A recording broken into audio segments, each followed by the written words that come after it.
এখানে আমি একটা আম নিয়ে নিয়েছি। আমটাকে দু ফালি করে কেটে মাঝখান থেকে বিচিটি ফেলে দিয়েছি। এবার ফালি ফালি করে কেটে নিলাম।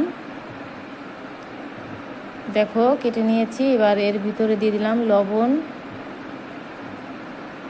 দিয়ে দিচ্ছি লবণ। এবার দিয়ে দেব লঙ্কার গুঁড়ো, দিয়ে দিয়েছি। এখন দিয়ে দিলাম জলজিরার গুঁড়ো। এখন দিয়ে দিচ্ছি তেঁতুলের আচার মানে চাটনিটা দিয়ে দুটোকে একসঙ্গে মিক্স করে দিলাম। মিক্স করে দিয়ে একটা প্লাস্টিকের ভিতরে ঢুকে নিলাম। এবার এটাকে থেতো করার জন্য আমি একটা সিমেন্টের উপরে পিটিয়ে পিটিয়ে আছাড় মেরে মেরে এটাকে থেতো করছি। দেখি কত দূর হয়েছে থেতো। হ্যাঁ, হয়ে এসেছে। এবার এটাকে বের করে দেখি কেমন হয়েছে।